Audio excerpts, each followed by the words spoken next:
tomorrow. Well done, Murray Taylor there, trackside at Manfeild Circuit. Chris Amon talking about starts and talking about starts. Oh, driver straight away. The Mazda's Brett Killett pushes Dylan Smith onto the grass as they fly down to turn one Toyota. And these roaring rotaries have just gone spastic. But they've recovered neatly, under control. Leo Bolt joins us and Andrew Jackson. It was a great start there, Clint, by Brett Killett. He eased underneath Simon Baker and went a little wide, pushed Dylan a little wide there onto the grass, which recovered well, and everyone else has got away cleanly, which is good to see. You like the starts, Andrew? Gee, you're starting to get that Toyota 86 on the speed, mate. We are starting to get a handle on car setup. Now it sort of comes down to my driving, and yeah, feeling a lot better in the car, a lot more comfortable, which is great. So we've got 4 races in one here. You've got a whole field of RX-8s. You've got some Mazda Pro 7 Plus. You've got some Mazda RX-7s, and you've got the little MX-5s. Look at the huge. What a way to go racing on a Saturday. Got the top down and booyah, rock and roll. Yeah, I wish we had the top down a little earlier. Clint's pretty hot out there, but those MX-5s, really a great class, great entrance class. They've been with us for many, many years, working with us, and some of the boys have progressed from the MX-5 through to RX-8, which is fantastic to see. But they have some real fantastic racing there, really real budget to get involved, and you know, they have a great time. Keith Wilkinson, number 22. He's the man who was setting the early pace in the Mazda Pro 7 Series, and he's really picked up that need for speed, doing a great job here, especially at the start of the new year. Brett Killett was the man at Pukekohe. He had all the power, and he's right up behind him now. So this is the battle between the two stars in front, and watch out for that lovely blue and gold car, number 11, Simon Baker out of Paraparaumu. Yeah, Simon's doing a great job there, Clint. He's it's supposed to be designed like a big, what was it? There was a Mazda design. He told me about it. 787, I think, Clint. Yeah, he was very happy about it because it was his first podium at Hampton Downs. He was absolutely wrapped. Yeah, he was chuffed. So he's taken that, and look at the form he's got here. He's at the 125.9, whipped up the road from Paraparaumu, local track here for mighty Manfeild, for all the people from Wellington and Lower Hutt and the Kapiti Coast. So watch out for the, yeah, it looks like a big, what is it? Triangles. I'll go with the triangles. No, I know what it is. It'll come to me. Yeah. Brain fade. I'm having a bad start. Keith's ready. Keith's out there stretching his legs already in lap 2. He's already pulled a 50-metre lead there on Brett, and Simon right on Brett's it's like a checkered bumper flag there almost. with Dylan Smith really closely in behind. So Baker down the inside, and he's going to make it stick. Forces Brett Killett out wide around turn 1. So he is the man who's baking hot today, I tell you that. I've got to say, Clint, it's outstanding from Simon. For people out there, Simon, it's a bit of a flag wave there. Simon's 130 kilos, which puts him at quite a disadvantage. 1 in terms of acceleration, 2 in terms of braking, and just says, you know, this class is fantastic. It's for everybody. Not too far back, you see Kevin Richards there. With Simon at 130, Kevin's probably 50 kilos, so it's quite a difference. Brett Killett, he won't be told what to do and bossed around on the track. A lot more racing experience from him, and now he's going to try and regain that spot he lost. And lurking in the background, the best of the Pro 7 Plus guys, and that's 53 Dylan Smith from Oriwa in Rodney. And he's just waiting for these guys to take each other out, isn't he? Yeah, Dylan will be struggling a little bit. I looked at his tyres just before he went out on the grid, and they were probably pretty close to being at the end of their life. They're stretching their tyres for the last 2 rounds, and there's probably a little bit of a disadvantage now for Dylan, but he's doing a fantastic job sitting there in 4th place. So your old car's going very well, Andrew? It is exceedingly well, which I think is fantastic for Simon. He's excited to be out there and in a good car. Obviously it feels a lot better when you have something good underneath you, and he's driving it extremely well. And limited experience for him too, isn't it? I think he had a little bit of race experience before he came here, or to our class, I should say, at the start of the season. But yeah, very limited and quite a while ago. So to come here and be straight on the pace is fantastic. I say in these sorts of temperatures too, Clint, the Nexon tyre there is performing extremely well. You know, these are extremely testing conditions in terms of the heat and the heat of the track, and they're performing well. Looking at some of the times, you know, Keith's already down in the 190.5s. This type of temperature is outstanding performance from that tyre, and I would expect him to carry on with those sorts of lap times throughout the whole session. Yeah, Brownfield's around Feilding, Manawa 2 at the moment, so we're baking into this beautiful heat wave and a hot summer 2019. You can see just by the look of it, she's 27 degrees out there. That wind is a nice little bit of air con, especially if you're sitting out in the grandstand at the moment. Slip, slop and slap, and use the umbrella as a sun umbrella. The track temperatures must be getting up 30, 40 plus. Yeah, I'd say 40 plus, yeah. I'd Around about so. that 45, I would say. So certainly, has it got too sticky though? Like the guys are a bit worried about it, the level of grip getting a bit tacky and sticky with the slicks, but it hasn't done that. No, it felt all right when we were out there in the Toyotas. Didn't have any sort of issue with that, and actually the tyre held on quite well throughout the 12 laps. These guys are running an 8-lap race, so I think they should be right there as long as they've set their pressures correctly to go out on. Of course, Nexon tyres have picked up the sponsorship with the Mazda Pro 7 Series, and you guys love them. They perform very well, don't they? Yeah, they're a great tyre, Clint. They give us endurance, you know, not only through the race, but for many, many races and events. And they've really been a great find and a great partner for us for the last 2 years now. We run them as a dry and a wet tyre, so it's, you know, cost effective for the drivers. They can turn up with one set and a couple of spares and actually run for a couple of race meetings. And in saying that though, they're an absolutely awesome tyre as well. So, you know, and you know, some of our other supporters there, we've got Sovereign Insulated Garage Doors there on the front livery of all the cars, and they do a great job for us as well. Pit Stop Koei. So yeah, good to see the Dark Horse guys out there as well. We'll just go back through the field and have a quick glimpse of what's happening with the MX-5 battle at the moment. It certainly looks like Jeremy Hoskins was the man that started in that pole position, but I look at 35 Dennis Churcher, is cleared out a bit there. Jeremy Hoskins is about 100 metres up the road from there. So he's still pulled a good lead there. That's the series leader, 35 Dennis Churcher. Behind him, number 5 is Tim Wilde. So they're currently second and third in the MX-5 Championship. Wilkinson still dominating the race. Car 22. Baker, number 11. 22 and 11. Go figure. Choo-choo. 1-1. Yeah. 1 and 2. We just need number 33 to be third. Yeah, it looks like Keith's just maintaining his lead there. He's probably very comfortable where he's sitting and protecting what he's got, making sure he doesn't make any changes. Looking a little bit further down the field there too, Clint, you see in the Series 1s there, Sam Wallace has stretched his legs by a reasonable distance. And I think that's Jeff Judd sitting in second there in car 36 in the Series 1. And he's been challenged really closely in behind there as well. So that's a good little battle going on. But Sam's really got the lead in that particular race as well. Yeah, so they were the guys to watch out for before the start of it. So the cream once again rising to the top. Sam Wallace in the RX-7s. Jeremy Hoskins in the MX-5. Dylan Smith, number 53 in the Pro 7 Plus.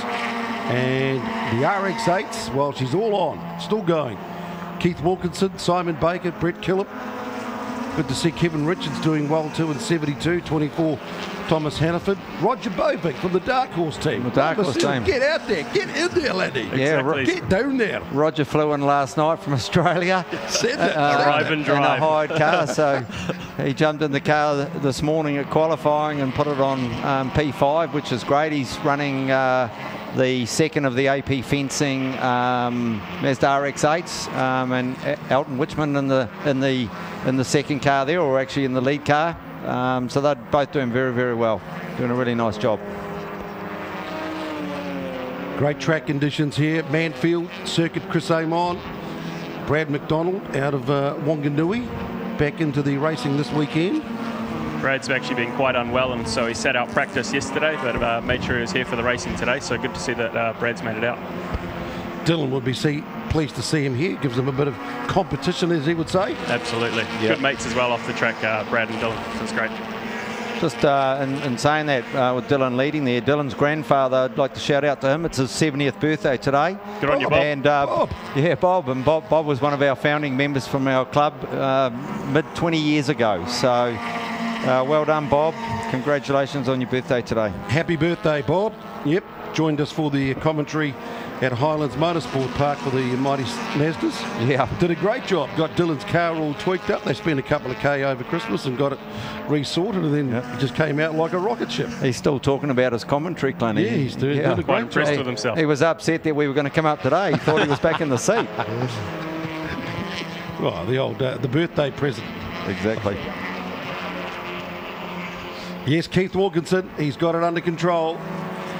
And this is the chance to really make the most of his position in the championship, because he's Coming down to the checkered flag there, Clint. he's not actually the leader of the RX8s at the moment. That's Brett Killip. So Keith Wilkinson, he raises the flag, gets the checkered flag. Simon Baker, another great performance, and more head scratching for Brett Killip coming home in third. Dylan Smith first to the Pro 7 Plus. There goes Roger Bovik at 97. Down to the line. Stay on the track, boys. Don't get too onto the old grass. Good to see Phil Blythe back there, number 16. Yeah, it's good to see Phil back. He's He's had a Christmas, he said. yeah. I'm sure he's What's finding that the all heat about? a little bit hot out there, Phil. Probably a little bit unfit like some of us. So good to see him back, and we're hoping that he's got a couple more cars at the next couple of rounds as well, which will be good to see. Right, looks like Sam Wallace is the first of the number RX7s, 36. There goes Jeff Judd. Good looking car. Wraps up that RX7 battle. And here comes the MX5. So who's going to take this? Where's the pink? Think pink. It's coming up to the line now, Clint. This is the biggest battle in the MX5s. So there we go. Jeremy Hoskins comes across right now, 777. And next up, 35. Dennis Churcher. Here's a good battle. Look at these three. Searching for it. Drag race down to the line. They've been going neck and neck, 41 and 61. Yeah, that was fantastic. 41. Photo finish. Matt Dilley just gets up in front of Mike Dunn. So once again, a big field. Yeah. So everyone's having their own race within the race. Just like you guys having your own race within the Toyota 86 race. Yeah, and that's what it's all about. There's a place for everyone in the classes. And, you know, like we've got here, we've got 4 different classes running in the field. And, you know, there's races within each class. So there's a position for everyone to get involved. And, you know, we'd love to see more and more people. We're one of the longest standing series running, which is like a closed loop series. So there's limited things we can do to each of these cars. Are very, very well controlled and very cost effective to get involved in. So certainly encourage anyone that's interested in getting involved at any level within the Mazda scene to come and talk to us or contact us off our Facebook or website. Just goes to show, if you want to go... David, you don't have to answer me on air. Can you tell Keith that we'll do his interview in the morning, because I'm stuck in here to do the V8 race. It just goes to show that if you want to go motor racing, buy a good car. Buy a championship winning car which has the pedigree and the history of being able to be taken by anyone and to keep it going. Simon Baker did that. He bought your car, the Andrew Jackson car. Look at that, a podium last round, another podium here, and his pace. He's on the pace. It's fantastic. I'm sure he'll be grinning ear to ear.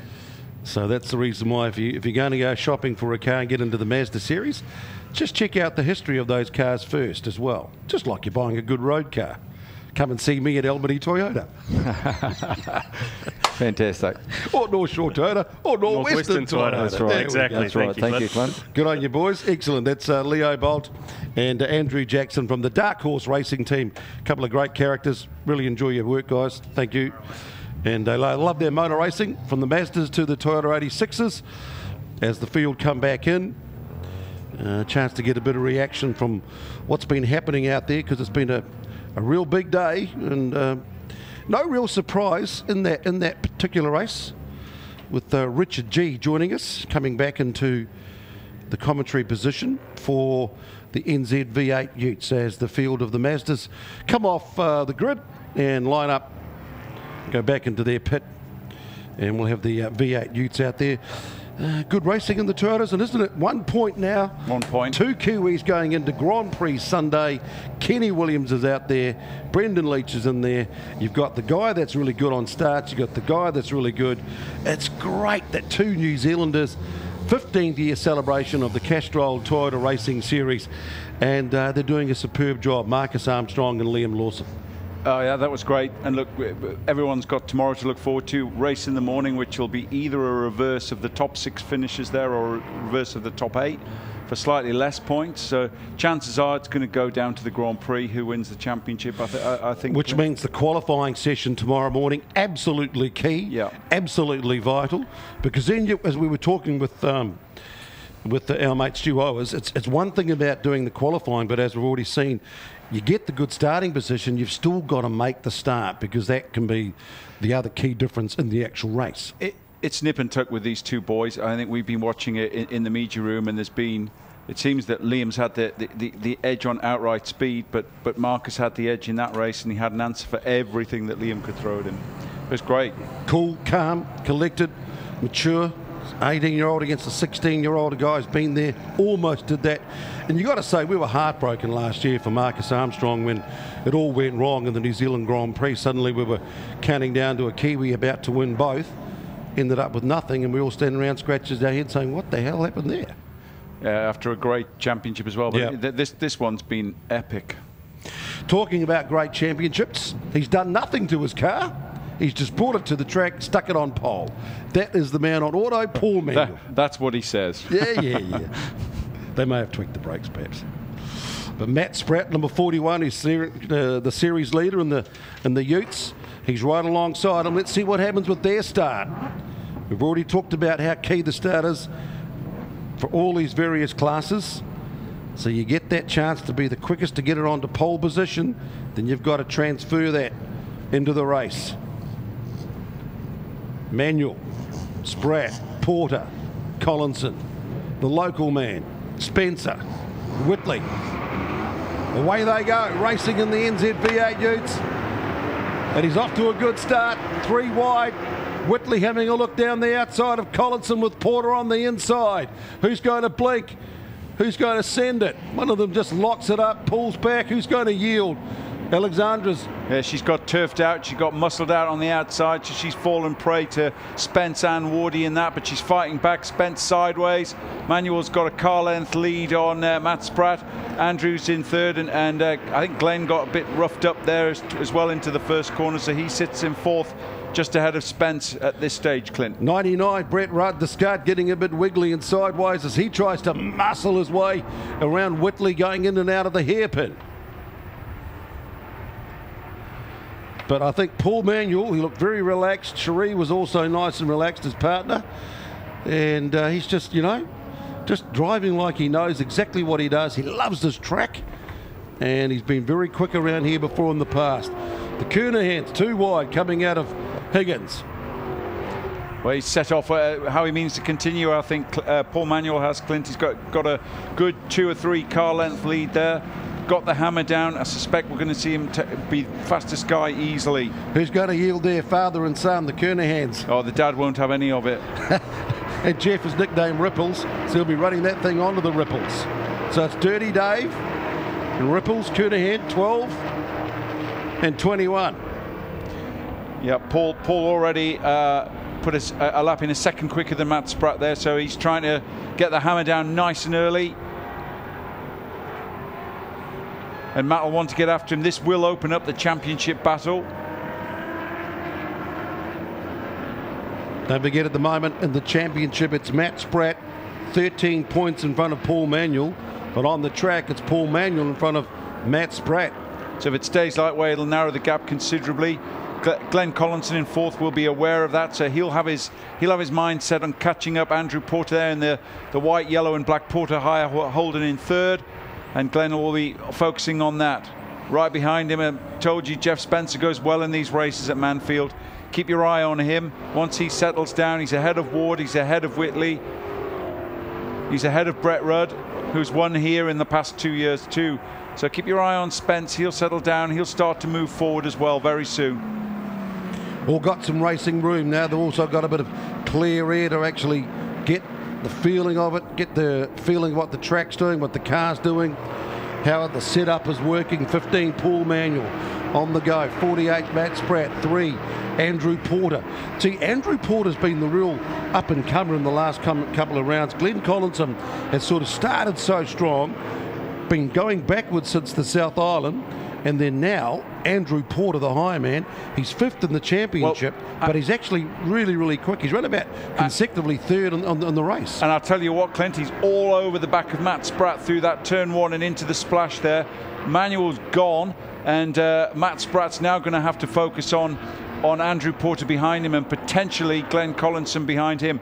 Jeff Spencer looks like he's taken a bit away from Glenn Collinson in 4th as well. So keep your eye on Andrew Porter in 3rd, folks. He's definitely after 2nd place, at least in this race. Whitley trying to go late and hard onto the brakes up against the Ward Demolition number 69 ute as they dive down and through into Higgins. Matt Spratt went a bit wide there, Clint.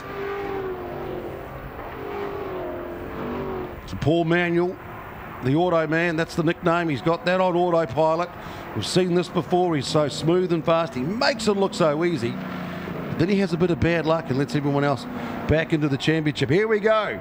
Coming out of turn 7. Oh, Matt Spratt, he's gone a bit wide there. He's gone wide. He's shut the door on Andrew, but Andrew's going to have a look up the inside. Porter down the inside. Is he going to send it? Yes, he is. He is. He's going to send it big time, and he's going to nail 2nd spot. Spratt's going to try and come back and do the crisscross back through 2, and as they run down into 3. But that's good driving by the Porter man. It's good driving by both of them, Clint. Matt gave him racing room. He knew what he was going to do. Didn't shut the door on him. Gave him enough room to have a go at the pass. And Andrew did it and made it stick. So great driving by both drivers there. That's the higher man, Andrew Porter. And I think Matt probably played the price for going slightly wide coming out of turn 7. Just lost a bit of grip when you run onto those ripples, which is why the officials say, you know, you can't exceed the track limits because A, it's not safe, and B, you haven't got that same amount of grip. Yep. But he's not, Andrew Porter's not gapped Matt. Matt's still on his tail. He doesn't seem to have that exit speed out of Higgins that the Holdens have got. He's got good straight line speed, clawing back a little bit now, and will do a little bit more coming into braking for the final turn. But just out of those corners, the Holdens can put their power down really well. They were doing 118, weren't they? 119 in qualifying. Now we're back into that sort of normal race pace around about the 120 mark. Glenn Collinson's made some progress up to the back of Matt Spratt. That will do Glenn Collinson for this race. If he can catch and pass Matt Spratt, that will be good for his championship aspirations. Here's the big battle now. Jeff Spencer under pressure. Whitley getting a little bit of a bump draft from Chaos, Demolition Man. Yeah. Oh, and another one. And again. Here you go, Skippy. Here you go, mate. he's letting know the Aussie. And it's let Brett Rudd into the picture as well. So Alexandra's not been able to hold on to the bumper there of Spence. Spence is after Collinson. So she's been away doing the W series. Now she's getting the old B series, the old bump series. Welcome back. Welcome back to the Utes. She gives as good as she takes, Clint. She'll give it back, don't worry. Yeah, she'll give it back. So she's not out there to be bullied and pushed around. She's real fast, real aggressive in this V8 Ute. So Wardy will have his work cut out, and the odd bump's not going to upset Alexandra. I'll tell you what, her partner, Peter Bennett, will turn around and say, just give it back to him, mate. Fair dinkum. Good racing, good battle. Jeff Spence, SOS. That lovely looking blue and red car. Look at steel ute. There's the LDV number 6. Battle on for 2nd. Yep, Matt Spratt's hauled right up to the back of Andrew again. Spencer's got a little wee kick out of here after that little fun between Whitley and Ward. He had a bit of a bad infield section on that last lap. That's thrown him back towards Alexandra and Wardy having a look everywhere he can to see if he can get past the LDV vans holding in front of him. Been good this year, Wardy has, Clint. Been clean and fast, less of the sideways stuff, plenty of speed, been a factor everywhere. Yeah, he's certainly matured with his age, matured with his driving. Was starting off as chaos, but as we said, he's more like control from the old Maxwell Smart days, really. But he's still putting the pressure. He's going to try and lean on Alexandra Whitley right through the checkered flag. Just like Matt Spratt hasn't quite got the same pace as he had in previous rounds. Very, very quick in that last round. They'll be very conscious of Paul Manuel's speed, though. Those other two in the championships, Matt and Glenn Collinson. Paul Manuel has dominated this race, Clint. Loves this track, doing a superb job in the Super Freight number 15. Paul Manuel, aka Auto, dialed it up, hooked it up, got it on rails. Right, Skippy's having a look at the back of Spence now. Spencer's had another average lap. He's fallen back into range now. He's well within range of an attack by Whitley and by Peter Ward. You watch. So Whitley, she's got a couple of laps to try and make a move. Spencer's got the right line. Whitley around the outside, Wardy down the inside.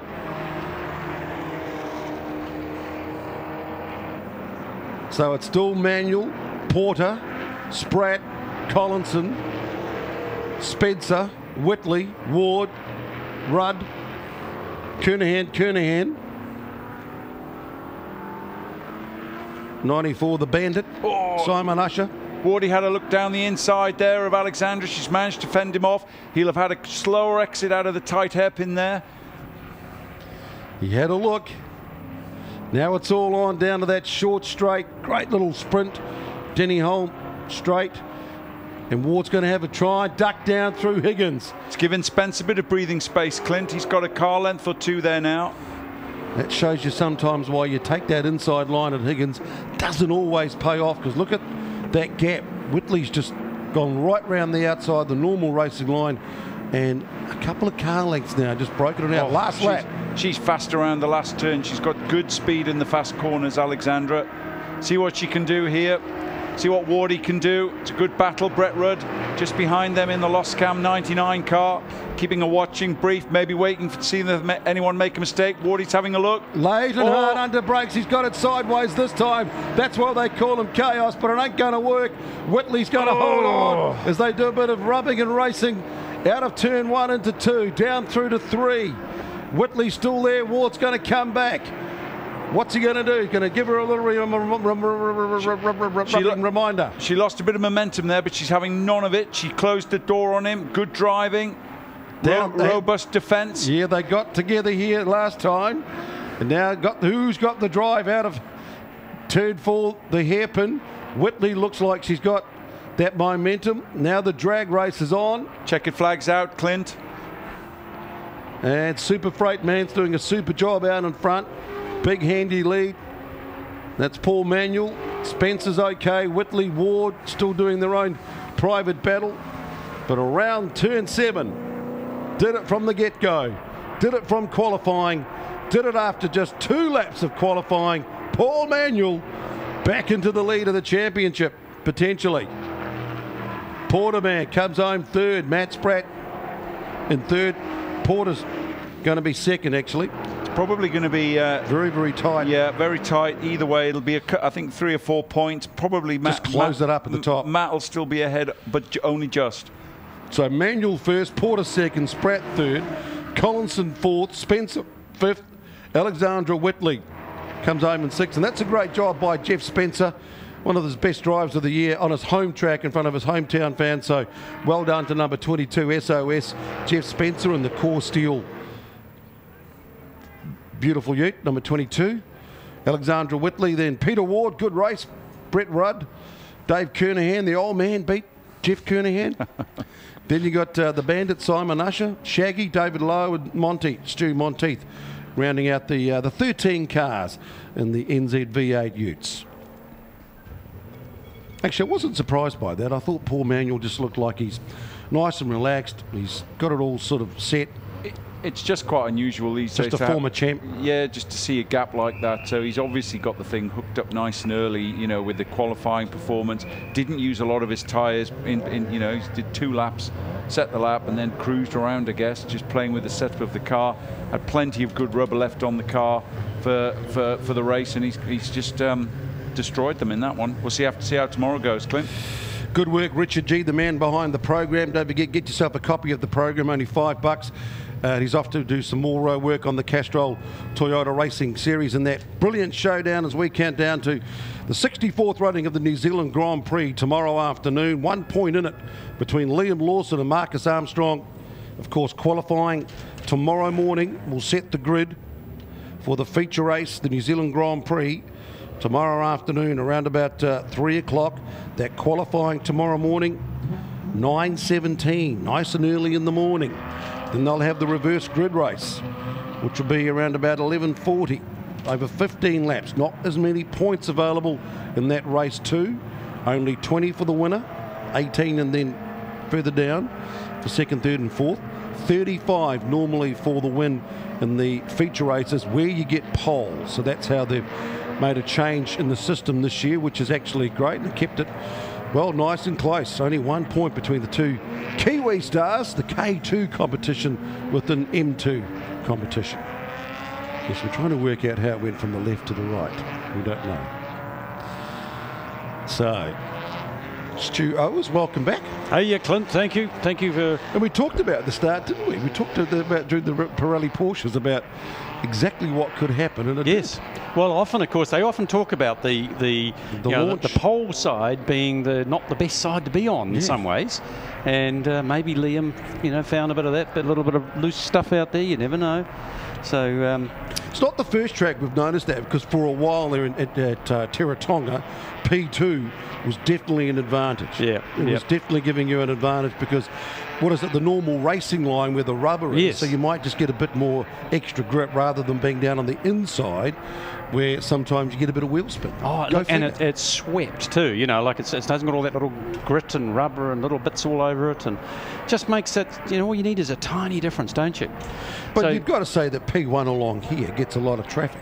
Yeah, well, yes, it does. Coming through from that little kink off turn 7. Yeah, it's an overtaking area here, and a lot of guys will run down the inside here, won't they? Yeah. So that they don't get, dive down the inside. And they've also got the inside line going into turn 1 Toyota. Yeah, exactly, yeah. So these guys lining up, they've had a bit of a long break. Their last race was just before Christmas, so they've have to wake them up a bit, I think, these guys, some of them. Round 5 of the Pirelli Porsche Championship. Watch out for 61 and 11.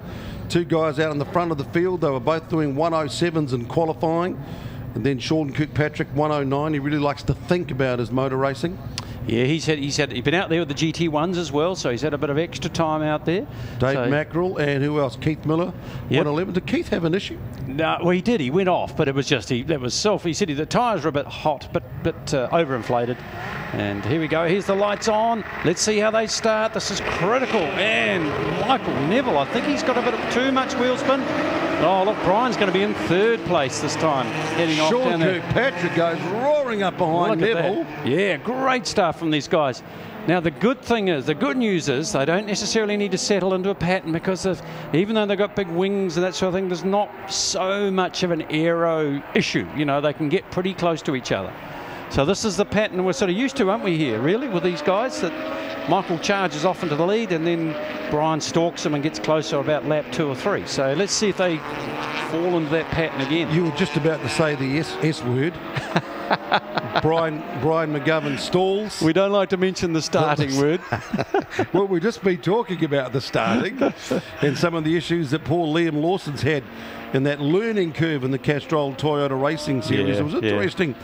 Marcus seemed very confident about the whole starting procedure at the press conference last night. That's the maturity of a guy that's coming back to do unfinished business, as we have the enthusiasm of Liam Lawson wanting to just do everything from the get-go. Yeah. But Brian McGovern's the guy in this particular race, number 11, in the Pirelli Porsche Championship. His starts haven't always been the best.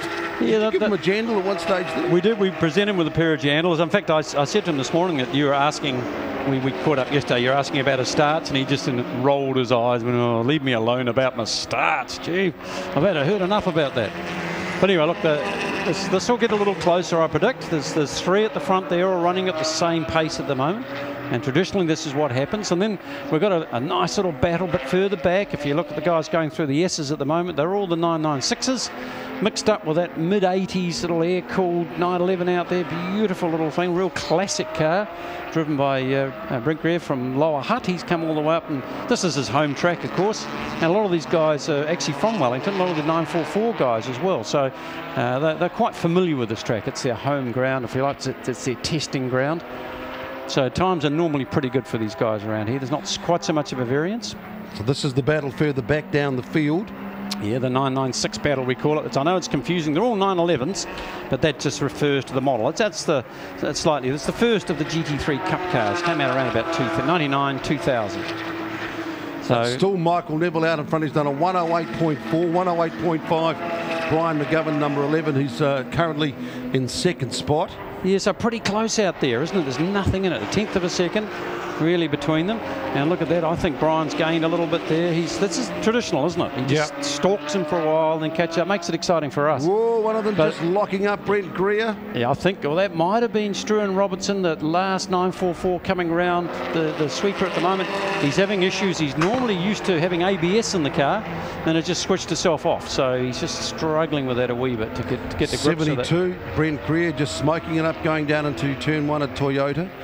Nice little battle developing between Jones and Robert Dong. Yeah, well, they're all very similar cars, so these guys have a great time. It's the car of Cam McCormick. That's the sort of the old 70s Peter Stuyvesant colours, or Rothman's colours, whatever they are.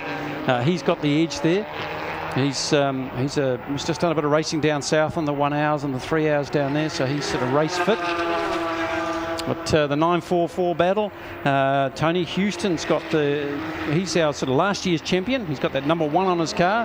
He's leading that little battle at the moment. And of course out front, we've still got Michael Neville. He's sort of doing very low 108s now. He's just almost, in fact, Brian McGovern has just done a fraction faster lap, but very little in it. Very, very, very close with lap times. 61, Michael Neville's done a 108.164. 11, Brian McGovern's done a 108.126. And boy, that's close, isn't it? So he is closing, which is what we normally get. There's Brent Greer. He's had more issues again, and he's pulled off again. Well, that's unusual. That's down at the same corner. Now, down at the end of Toyota turn 1. And will this bring out the Lexus safety car? I don't know if it will, actually, Clint. It's offline, isn't it? It's not, if you mistook your braking and misjudge your braking, you're not going to hit them, So possibly. Well, we had that weird situation in the GT where the car just veered completely right under brakes. Yeah, I heard you talking about that. Went straight across the track like he had absolutely no control. Something's gone in the car. Something snapped. Yeah. And he just went straight across. Well, I guess that's the risk if you leave a car out there. So we'll see what they do. I hope they don't spoil our fun in some ways, but I know they've got to be safe, don't they? Be localised yellow down at the end of the main straight. Now look at this 944 battle out there. That's Dave Allison from the Kapiti Coast against Struan, who's, I think he's from Feilding even. I think he's from around this way. Those guys having a great battle in their 944s. All strung out there. Very close formation there. It's good to see, isn't it? That's a good close race. So led by Tony Houston from Auckland. And he's very used to. It's about the 3rd season I think he's had that car now, and he hasn't done all the rounds this year, but he won the championship for that car last year. It looks like someone's racing at you, doesn't it? Someone's got the eyeballs on. He's got the eyes on him. Where have you heard that before? Dave Allison. It looks like a cartoon, doesn't it? So Dave does a bit of instructing around this track. He knows his way around here. Well, at least he's got the eyes looking forward where he wants to go. That's good instruction. Maybe you should look in the mirror a bit more. You never know. No, he's starting to wind that up. He's doing very well. He'll be loving this. He just lives for those battles. So that's a double yellow wave down there now. So I guess that they've got the guy there trying to recover that car, Brent Greer's. So now the leaders are catching up to the slower traffic. Around about 3 laps to go. This is all about racing through the slower cars. And that can mix things up, can't it? They can affect their times. But last lap, I see Brian was just a little bit off but there's that lock up from Struan Robertson. He's just... Well, he got such a shock to see this guy right up his rear. Holy crap, Batman. Well, look, we talked to him a lot about watching their mirrors, so I hope not. I think it's just that he's really struggling with that lack of ABS. A car that's set up for ABS, if it's not working, it's a little bit tricky to drive. So I think that was the speed of Michael Neville. I think he was just misjudged about how quick that car out in front came up behind him. Trying to be kind to him here, Clint. Come on. No, you did a good job. Yes, okay. You're blaming the machinery. Fair enough. Exactly. Look, fair enough. Race drivers, it's always the machinery. You know that. It's never you.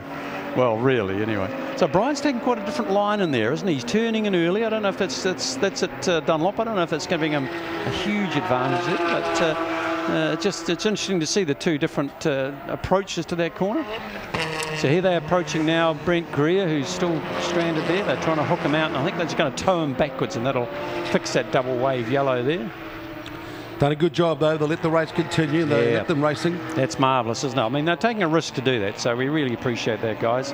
Sean Kirkpatrick got off to a flying start. Now he's still settled back into third, and now he's charging through these slower cars. Here's Struan again. Not the same place. No, he's set for it now. He's already this time. He's getting Sean Kirkpatrick lining him up, ready to get past him. It's always tricky, of course, because even though they're in a slower car, they're on the edge. I mean, and these cars are racing on pretty much road tyres, the 944s, whereas the 911s are on slicks, so they're much more agile, really, and carry that speed. So you got different classes of cars out there, also with different setups as well. Yeah, very much, very much. And they're all racing for their own races, so they don't want to give any positions away if they get out of the way. So, yeah, it's tricky for everybody. It's a juggling act for everyone, really, out there. But so still leading that battle is Tony Houston. There's only 4 cars in that battle. Dave Allison sort of clearing off and leading the others there. That's the car with the eyes, the 968, slightly different car. And out the front, we've still got Michael Neville leaving at the leading. Well done to our recovery crews, doing a good job getting that car out of the way. Yeah, they do a great job here at Manfeild. They seem to be the fastest of the lot, don't they? Very quick, good, quick. Need for speed to keep the petrol-led paradise on the track. Keep it going. Keep it flowing, exactly. Yeah. And this guy has flowed really well, hasn't he, Michael Neville?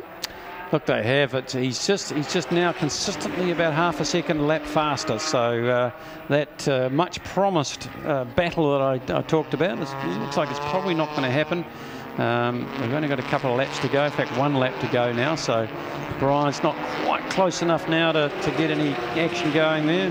I think Brian's just perhaps buttoned off a little bit to conserve his tyres. Well, that could be right. There is a restriction on tyres for this class, so maybe he's thinking, right, well, I can't do anything about this one. We'll wait till the next battle, which is tomorrow morning. Checkered flag time. Michael Neville, he takes the win. Brian McGovern comes home. He takes second. And then Sean Kirkpatrick, big gap back there now. They really stretched out, those two, didn't they, with their 108s consistently.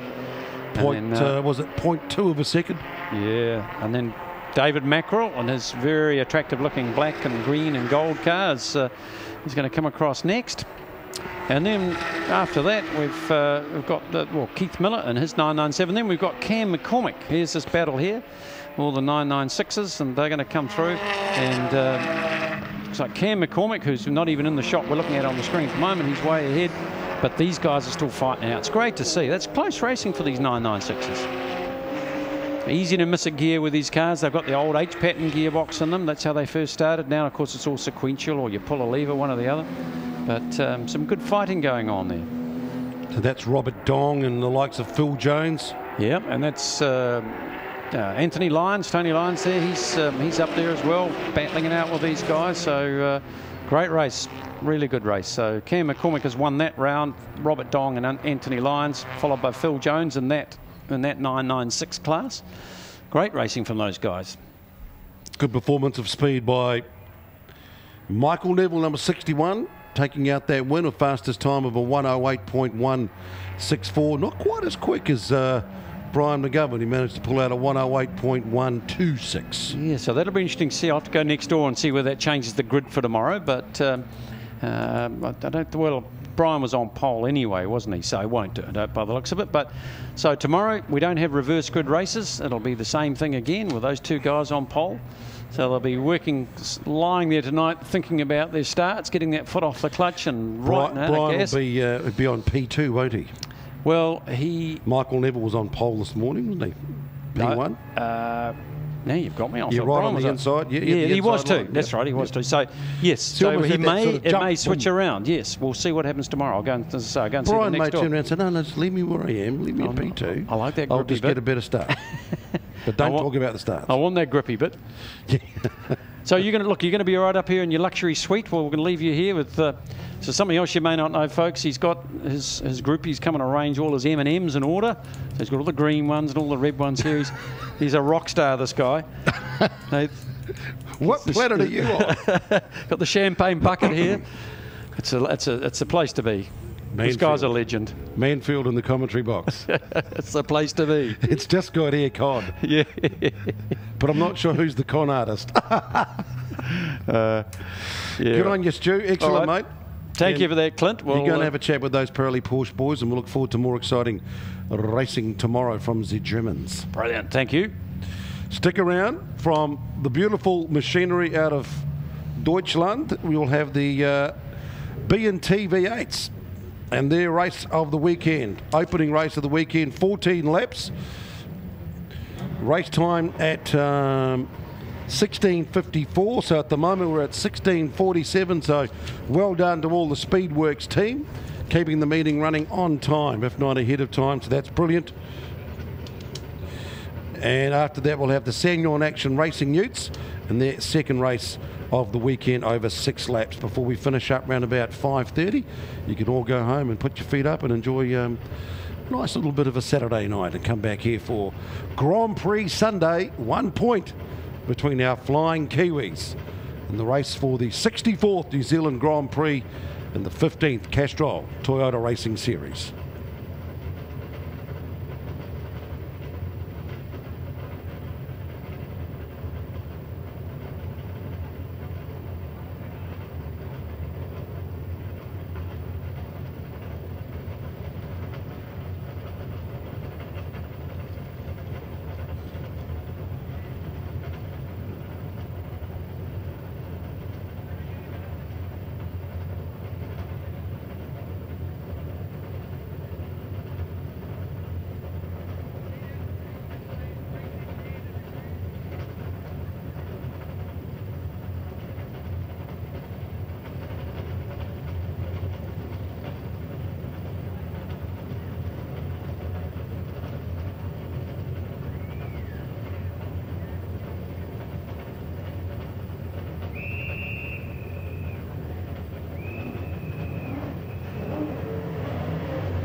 Well, the action continues here trackside at mighty Manfeild Circuit. Chris Amon with the SpeedWorks Motorsport Championship Round 6.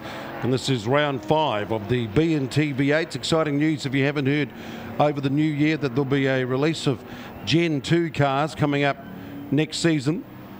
Ford Mustangs, Chevrolet Camaros, Dodge Challengers, Lexus.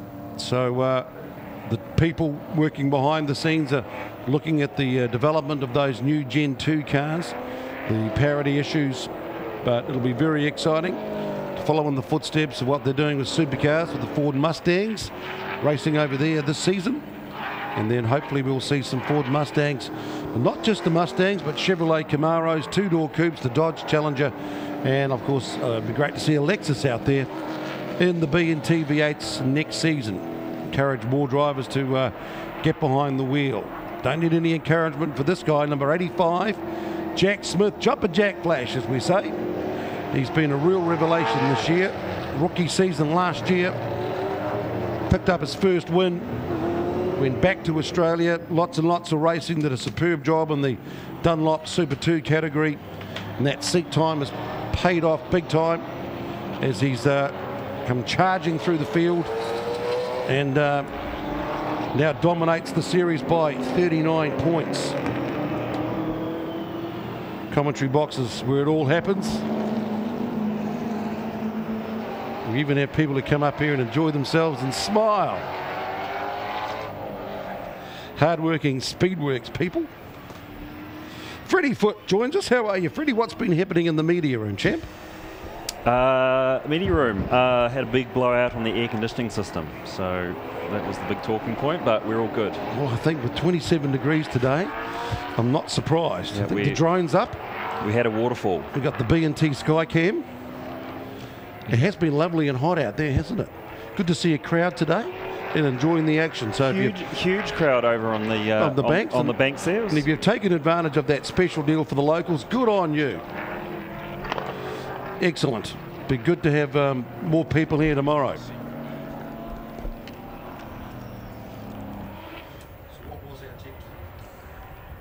The role of an engineer. Yes, so good to see the people relaxing here trackside at Manfeild Circuit, Chris Amon, because remember, this is your place to race. And we've got all the cars here. We've had the tech talk for the B&T V8s is all about the engineer's point of view. And you'll see that in next week's show. So now it's the rolling start, 14 laps. The two championship challengers. Jack Smith, 85, 007, Nick Rice. Whoa, Nick Rice, they've gone. Chelsea's on the grass. Chelsea's on the grass. What happened to Jack?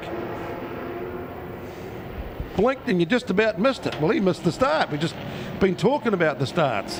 Yeah, that's Jack's starts this season have been pretty good. So he's got his old mate Brenton Grove there up the inside, who'll slot through into second place. We've got drama already because Andrew Nugent, one of the guest drivers in the BMW V8, he's parked it going around turn 1 Toyota.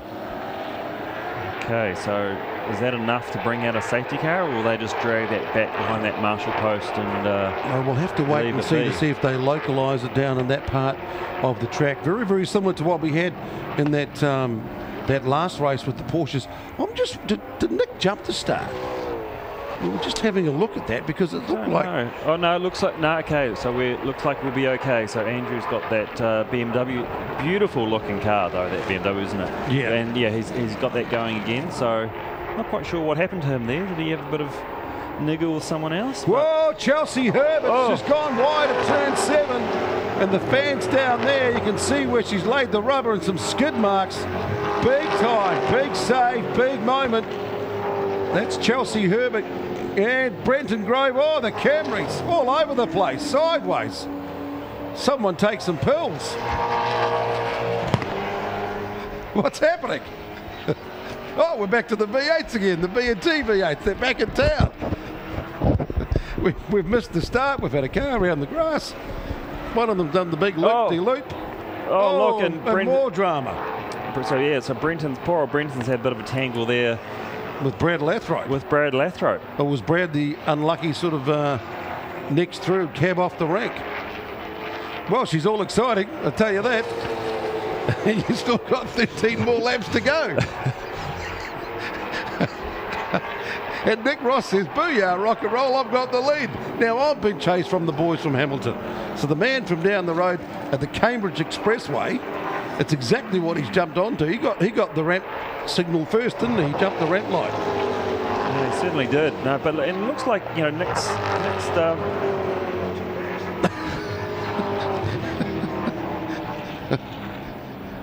yeah, it looks like, well...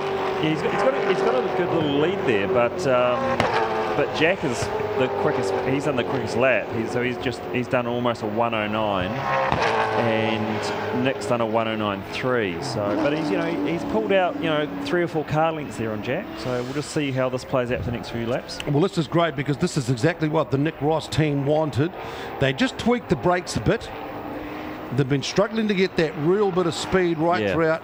They've had the same setups, but just haven't been able to get the same sort of speed out of them. Yeah. Everyone's settled down a bit now, so Chelsea's back on track.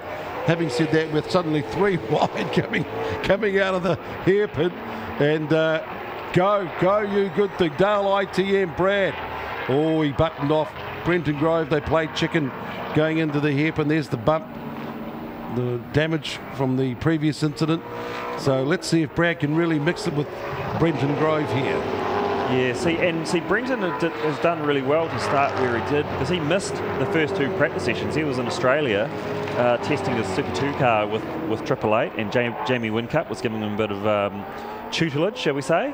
So to qualify where he did up in that front pack was very, very good. One thing that Brenton said to me at Teretonga a couple of weeks ago, he's getting to grips with the car, but what he sort of found was most of his weekend was learning the track, so he was in catch-up mode, and then all of a sudden, he'd know the track, but then the weekend was over. So as with Jack Smith, he knows all the tracks. He's been there and done that. That's right. Yeah. He's just dialing back into his memory bank, and he's given the team have given him a really good car.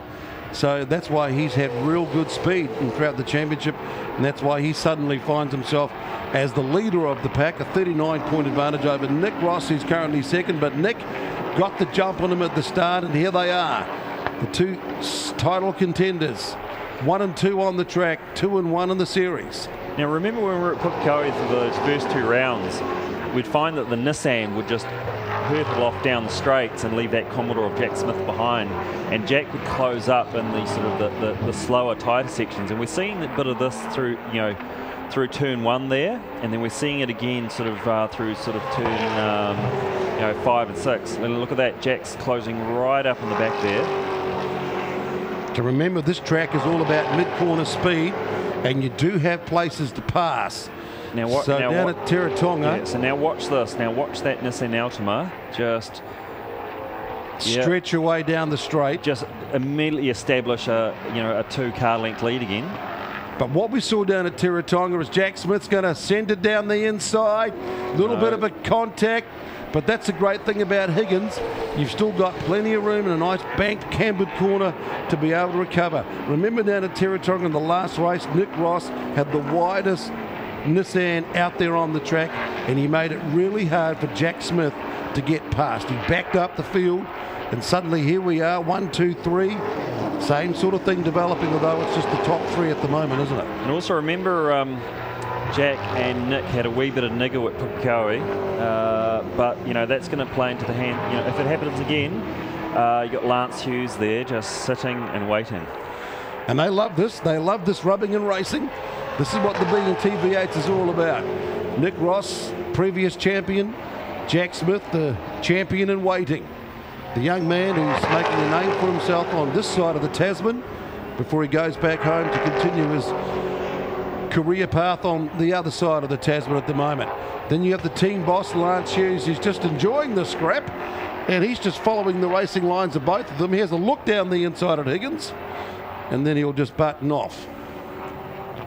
So speed-wise, look at that. They're 109.3 for Ross, 109.0 for Smith. So there's that 0.3 quicker, and then a 109.2 for Lance Hughes. Yeah, now, and following that weekend, that last race at Teretonga where Jack didn't finish and Nick went on to win, Nick really closed up the points. 39. Yeah. And Jack Smith, jumping Jack Flash. Oh, we had a look. Yeah, so Jack currently sits on 801 points and Nick's just behind on 762. So, six races remaining. There's still plenty of points up for grabs. And that ding for Brenton Grove is not going to do his chances any good because he was closing in on Lance Hughes, who's got a nice little handy cushion around about 30-odd points in 3rd spot on the championship. Yeah, now look, Jack needs to be smart here, and if he's going to make a move, it's got to be clean, I think. Yeah, he's going to play the waiting game. He's going to do the pressure game. He's going to fill the rear view mirrors of Nick Ross, and Nick's just going to lap it up and say, come on, buddy. Come on, you young Aussie. Give me all you got, and I'm going to try and make this Nissan as quick as I can. Work those brakes and tweak the setup. And he's going to hold that defensive line. What can Smith do down the straight this time? What sort of speed have they got? They're all doing the 110.6s at the moment. That's been dominated by Nick Ross and Smith. This time, he's going to have a good look around Toyota turn 1. They're going to be side by side. Now it's a drag race back into 2. Nick's still got that little bit of drive. Great racing. Down into Splash. Jack right up the bumper. Almost a light Liberace. Now they go wide into turn 4, and look at that. He's taken that inside line around that hairpin. Now it's all about the drive out of that banked corner. Once again, there you go. The Nissan has got that straight line speed. Yeah. Jack's very, very strong under brakes, but just doesn't seem to have the drive. If he's gonna make a move, he's got to really try and get a good run on Nick and put it cleanly down the inside, and then off down the straight. Great race. This is the 2 total contenders. They've been going at it since Pukekohe in the supercars, and also round 1 in December.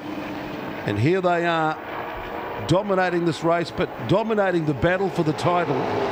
And Nick Ross really working hard behind the wheel of that total car out of Cambridge as Jack Smith once again has another look. They also touch just lightly one more time. It's like Groundhog Day, Groundhog racing. And Lance Hughes is just having a great drive in third, isn't he? He's just got an armchair view sitting back watching this. Yeah, no, he's got the best seat in the house.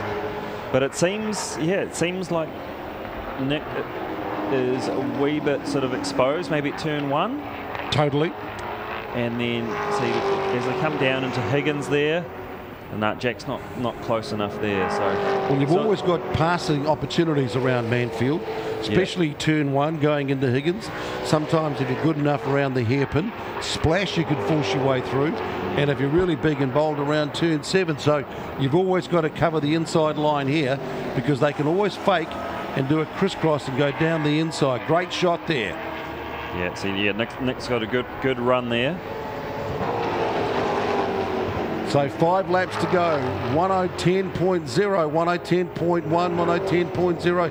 See, Lance Hughes has got good speed. Tony Anderson, he's in the blue V8. He's coming up behind them, but he's still further back. But great racing between the top 3. Nick Ross, that's his battle plan. He got a good jump on the start. Jack Smith didn't quite get a good start. Well, he got a shocker. Now, see, I wonder if Jack's car and his tyres have just got a wee bit hot, because for about 3 laps here, he's having a good go, and I just wonder, basically absorbing all that heat from the Nissan in front of him. Has he? Yeah, and you're running hot air into, you're not getting cool air into, you're running right behind in that draft. So you might see him just try and pull out and get, just get a bit more clear air. Yeah. Stop the engine from overheating. And see, look at that. The Nissan just builds, 2 or 3 car lengths in those straights. Give himself a bit of breathing room. You'll notice Hughes in the background, just slightly different. Just getting not always in that straight line behind them. Just trying to get a bit of fresh air. 4 laps to go. Nick Ross still out in front. Jack Smith right up behind. Lance Hughes waiting in the wings. Will there be a moment? Who's going to send it? Will Jack Smith send it down the inside and finally make one of those pass the stick, certainly down Groundhog Day around turn 1? And will he have a crack around Higgins? Or perhaps around turn 7? He's going to line him up at some stage. He's got another 4 laps to make his pounce, make his move, and then make it stick. And Nick loves this sort of stuff. Yeah, he thrives on it, doesn't he? He loves this close, hard racing. That's he'd rather win a race like with some guy breathing down his throat than skipping off into the distance. He'll come out, he'll throw his helmet down, he'll take his gloves off and say, "Now that's motor racing. That's what I love to do this for." And actually, I spied Nick Ross yesterday working under the car. There's not too many drivers out there that work on their own cars in this championship, but Nick was certainly getting himself dirty under there. Well, he's doing a good job at the moment out in front. He's holding off that really strong battle from the teammates, Hamilton Ashfelt, the 2 guys, Jack Smith and also Lance Hughes. So we've got class 3 there, Tony Anderson just pulling off into the infield, which should keep this race green by the looks of it. So he's one of the GT races. That's a bit of a disappointment because Jacko was thinking the car's been going really well. So now we've got some slow traffic to contend with, and this could make it awkward for the two championship contenders.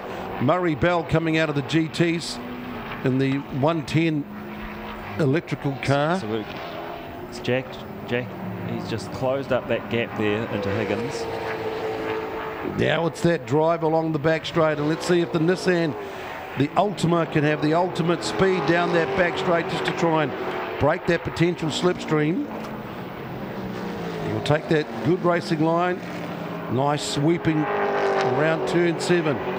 2 laps to go. Great race, good race. Suddenly, Jack Smith's just cooled off a bit. Lance Hughes having a look down the inside. That was good move. Jack's just giving himself a bit more cushion here. I've just had a quick look at the lap times. In the last 2 laps, Nick was faster than Jack by about a 1/10 and a half. So you wonder if the car was just... Yeah, as we said, maybe just... overheating, paying the price of being behind the edge of that performance has just dulled off slightly there for Jack, perhaps, and he just maybe... But also, I think maybe he's taking a bit of a mature head and thinking, well, if I can't make it, the move stick properly, is it worth doing it? He's got a championship to think about. He's got a points lead to maintain, you know, and if he ended up getting a penalty, then potentially it could be a big swing in the championship with only, you know, 6 races to go. And he's coming off a DNF in the last round, so Nick Ross, if he gets the win, yes, he's going to close up the points, but Jack Smith will still be the leader. That's right, that's right. So the 2 guys have had the win so far in Class 1. It's been the Ross and Jack show. Last lap board. What times are they doing? 1:10.4, 1:10.2 for Smith, 1:10.4 for Hughes. Or will Jack just lull him into a sense of false security and then pounce right at the end? He's got under 3.3 kilometres to make up his mind as he swoops down into Splash, gets him behind the Nissan. Hughes gets him behind him. Jack also now really trying to get right up behind round the outside, going into turn 4. Now he's got the drive onto the straight. Will he really try and get that Commodore going?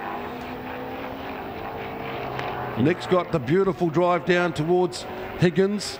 Smith's going to go wide. Now he's going to try and fake down the inside. He had a look. He almost sent it. Thought about it. Got a bit of a speed wobble coming out. Yeah, Nick had better drive there. And Lance is homing in on the back of his teammate. Nick did a good job too because he took sort of central ground. Didn't go high or wide. So he forced Jack to try and make a move. Didn't open up the door. Round the corner. Last time. Last turn. He's going to go back to back. Nick Ross, the Cambridge Expressway. That's how you do it. What a great race that was. Jack Smith comes home in second and Lance Hughes will be third. Look at number 51, Rob Wallace. Well done, getting up for 4th. In front of Blair McDonald, Brenton Grove. And Matt Pajetsky, look at this, number 77. He's been the quickest of the Class 2 cars, a 1:14.3. He's doing a 1:13.8 in qualifying. And here he is in front of Justin Ashwell. So this is going to close up that battle for Class 2 honours too. Yeah, no, it's very, very tight. Poor old Matt copped a bit of a penalty at Pukekohe and lost a lot of points, so he's been in big catch-up mode, but he's halved the gap.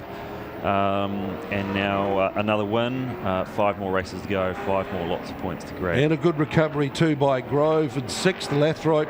Herbert after her big moment. Have a chat with her about coming around turn 7 on the other side of the tarmac. Nugent recovered from his moment, and Matt Pajetsky, top 10 finish for the man from Class 2, so well done. Yeah, good result for Matt. Very small little team they run there out of Inglewood, so he'll be absolutely stoked. Yeah, Mum and Dad, Liz and Murray will be really pleased. Absolutely. Good work, Freddie. Well, after a fantastic opening couple of laps, they all settled down and got into some good motor racing. But for a moment there, everything was happening. Freddie for interviews, just need Nick and Pedrosky, just the 2 of them. And I'll put more alteration into the races. Yes, that opening lap, I'm looking forward to seeing the highlights when we cut that up with the DT and the team from Perspective TV. and show you all the action on CRC Motorsport, because that was a nice bit of chaos in the B&T V8s. Takes us back to some of the old days every once in a while. All right, Clint. Good work, Freddie. Thanks, mate. Always a pleasure. You go and have a chat with those drivers and give us the inside word on what's been happening along pit lane of the B&T V8s.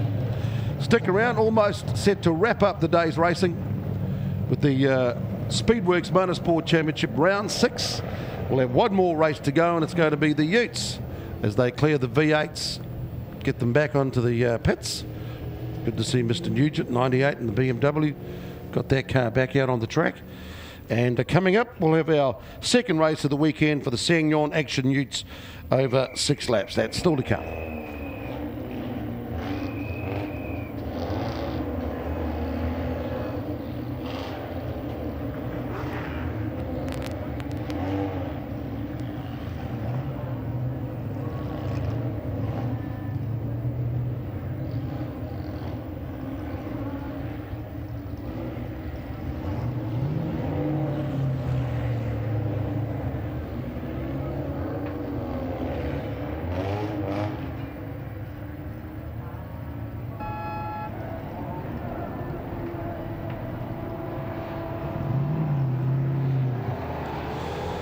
Here is the start of the race. Yeah, that replay just looked like Jack Smith got absolutely swamped. And straight away, Nick Ross worked his way straight into the field, and then there was cars going on to the grass. Blair McDonald the first to suffer there. Nugent got caught up in that one at some stage. Then there was a few more biffs and bangs and prangs and people going sideways, getting off into the grass, becoming ride-ons there for a moment. But now we get set to go racing with the Sangyon Action Utes, and Elton Goonan's joined us. So what's been your role with Motorsport New Zealand this weekend, Elton? I started a new role with Motorsport New Zealand just before Christmas, competitions manager. So I'm kind of here just to meet the classes, get an idea of how things are going, and really just helping drive the sport forward, really. So how are things going with the competition and the classes? It's good. It's good. What we're trying to do is basically just make sure that they've got the right advice. You know, that they're doing the right things. They're making the best choices for the class, not only short term but also long term as well. Because ultimately, we want to make sure that the sport hangs around. Yes, and when people pay their money and come along to a SpeedWorks event or to a motor racing event, you're going to get value for money, isn't it? So absolutely, and we all like seeing cars go around the circuit and cars go fast, and lots of cars go fast at the same time, and that's what we want. Is we want to get back to those good old days where we're having grids of 25, 30 cars consistently out there. So the format for this race 2, rolling laps, 6 laps, rolling start. So this will be the reverse grid, top 10. No, it's be the fast. What's Morgan Foster on pole? Fastest laps from race 1. Fast. Yes, so that's it. The fastest laps from race 1, and Morgan Foster was number 4, and he got a really, really good lap time. Yeah, he was the one that was kind of the head of that second bunch. 132.8. Todd Prugin got off to a really good one. He did 132.9. Christina Raw 132.9. Murray Brooker 132.9, because they were having their own little wee battle along with Kirk Stoneman. And as you say, Morgan Foster was one of the guys. Got a bit of a clear run, didn't he? Exactly. That's and Todd was the same as well. He had that little bit of a gap. So he was able to break out. But I mean, even looking at that top 5, all within a tenth of a second of each other is great. Yeah, one make racing. We've seen it so far with the Toyota 86s. You'll see it again here with the Sangyon Action Utes. Identical vehicles, 2.3 litre Mercedes-Benz motors. They've got the sports set up. They've got the it's the H pattern, isn't it? Sequential. It's 4-speed sequential. 4-speed sequential. The TT Industry gearbox from down in Vicargo way. Race brakes. Yep. So identical cars. I had a look at Todd Prugin's, dead set. There is not a panel on that car that doesn't have a little ding, a dent, a bit of duct tape for aero, It is just a piece of art. Yeah, and like we talked about during that first race, that was the start of his season, and but he's got himself sorted now, and he's in a good headspace, and that first race 1 win was testament to that.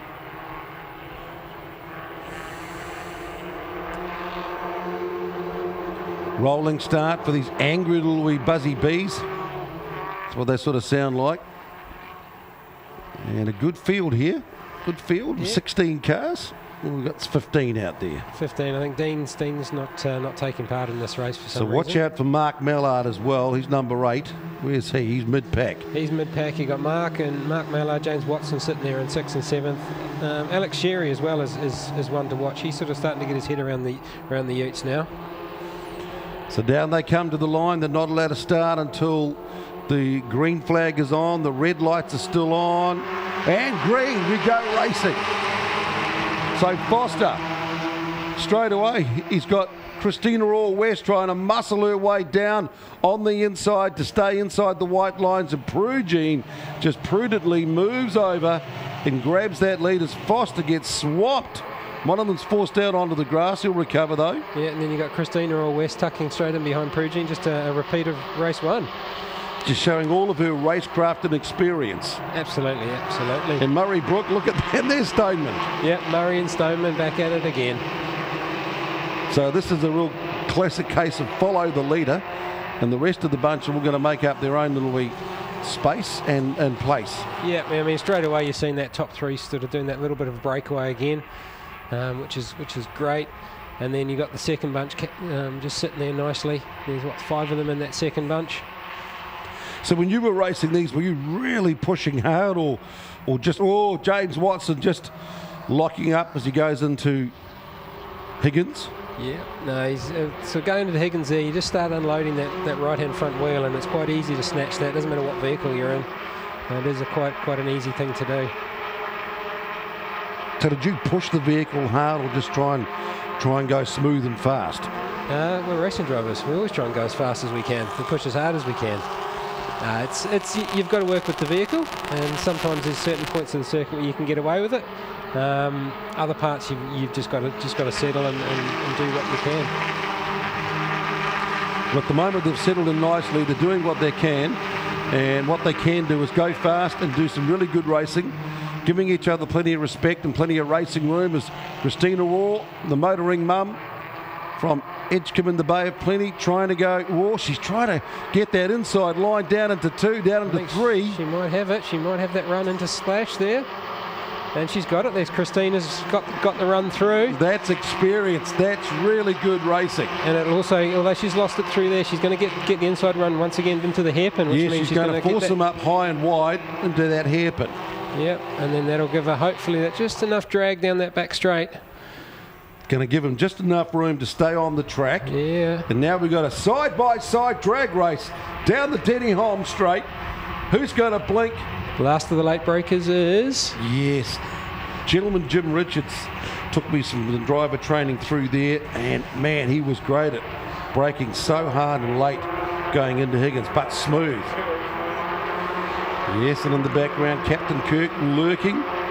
Should one of those stars lose their trick or go off trekking, Captain Kirk will say, beat me up, Scotty. And suddenly we've got a 4-way battle. Look at Brooke. He's doing the old bump draft. He's going to force Christina Raw West out wide because Prugine's come back.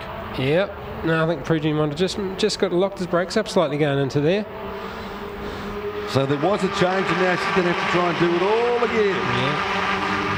But here comes, Captain Kirk, Stoneman. Yeah, and then you've got James Watson just tagging onto the back of that group there in the cream ute. Suddenly 1 becomes 5, and it's a great battle out for the lead. Absolutely. And then you've got Mark Mallard sitting back there. And Morgan Foster, they're not too far behind as well, so they're gonna make that bunch up. And like we talked about, Alex Sherry sitting back there in the higher pull ute, all ready to sort of capitalise on any of those mistakes those guys make. You've got to love this track. Look at that, side by side, they've got room to race, almost 3 going around into the hairpin, and you've got all that ability to go hard and fast from turn 1 through 2, 3, 4, just flows beautifully. Yeah, it's the nature of the circuit allows that to happen. You've got these nice flowing corners, not overly high speed, but it just lends to that side-by-side action-packed racing, which is what we're seeing here with the Utes. That's why they say mighty Manfeild, Circuit Chris Amon. And the man from Bulls just down the road certainly loved this place. And we've seen a great day for the Ferrari guys with Marcus Armstrong and the Castrol Toyota Racing Series, the Ferrari Academy driver, taking out that win. Now it's 1 point between him and Liam Lawson going into the Grand Prix Sunday. But at the moment, these Ssangyong Utes, the tradies, are out there plying their trade and doing a great job too. Absolutely. Battles right down through the field. Look at the battle for number, who was it, Mark Mallard and Morgan Foster. That's 8 and 4. Yeah, 6th and 7th, sitting there. Nose to tail there. Prugene 44 under the ever watchful presence of 55. Christina Raw West. She's done it once. Yeah, here we go. Side by side. Out of 1. Down to 2. The roll into 3 and 4. Can she make it stick again? Prugene hanging it out to dry. Christina Raw West says, yes, I've got you. Let's do it. Keep it going. Yeah, and once again, she's got that inside line into the hairpin there. Let's see if she can just get that slightly better drive coming out. Although she just snatched that inside brake again, so she might have just lost that momentum. But now we've done this again. Here they go. She's got that little bit of advantage as they back onto the Denny Holmes straight. Prugene, he recovered last time and regained the lead going back around turn 7. So can Christina Raw West make it stick this time? She's the quickest out there at 132.7. She's got the drive off the corner. Prugene is now being swamped by Stoneman. Raw West pulls over. Yeah, she takes the Uber line, doesn't she? Absolutely. She's just protecting that inside line. She doesn't want to give Todd a sniff into no. Anything down to that inside. You're not going to go around the outside again this time. No. And she just takes the complete defensive line. Forget about the racing. This is just holding position. Absolutely. So we're just hitting that halfway mark now. 2 laps to go at the end of this. Stoneman pulls out from the sweep and gets the stream behind Prugene, and suddenly Prugene's under attack. He's got to defend himself. Can Kirk live there around the outside? He's seen Christina Raw West do this. Well, Kirk will give it a good go. We definitely know Kirk will do that. Prugene's lent on him. Yeah, and you've got Murray Brooks tucked up in there behind, and James Watson not far behind that as well. Yeah, you just foot down here, Kirk Stoneman. Yeah, it looks like Kirk's trying to copy Christina's run through that lap earlier, trying to get that inside line into the through splash and then into the hairpin. Prugene's done a nice job there. He just leant over and slipped down the inside into the hairpin, didn't he? Cut him off. Yep, the old switchback. And that's just given Todd a little bit of breathing space between him and Kirk, and he can now concentrate on Christina again and just trying to catch up with her. And look at Murray Brook. He's been swamped by James Watson, and here comes Mark Mallard, number 8. So we've got 1, 2, 3 out in front, and we've got 3, 4 and 5. 4, 5 and 6 having a great 3-way scrap coming out of Higgins. That's it, and we're just getting Mark and James just starting to create a little bit of bump draft there. And Christina Raw West has gone back to the normal optimum racing line. So she's out wide. Prugene suddenly having the defensive line. And Murray Brook and Watson are going to go 2 wide around 7. Yeah, and they're going to stay on the inside of the track. Well done. Mallard's going to try and do the draft down the inside and force. No, Murray breaks it. Actually gets in between those two. Yeah, good thinking. Good thinking, 99. Last lap. That's good. It looks like Christina Raw West has got about a second gap on Todd there on the timing screens, which means she's got that nice break. But then you got Murray and Kirk sitting there within about 2/10 of each other. Well, we started with the Formula First being a great race. This is a great race just before lunch. And now we're going to finish with a really good race too for mighty Manfeild at its best today. In the sunshine, lovely flow, really fast, good hard racing. And the motoring mum from the Bay of Plenty, Christina Raw West, can she upset Todd Prugene? She's got about 1 more sector to go. She's got the break. She's got that speed. She's doing a good job. She's out-muscled them today, isn't she? Absolutely, absolutely. She's doing a great job out front there, and No, she had a good battle with Todd this morning in that race 1, but she just managed to get the upper hand in the second race. And she wasn't afraid to mix it with Callum Hedge last weekend at Taupo too. Christina is not afraid to mix it with anybody. She proved that in the Endurance Series when she went over the last couple of years with Mike Racing. And her time in the States, she's definitely doesn't take any prisoners.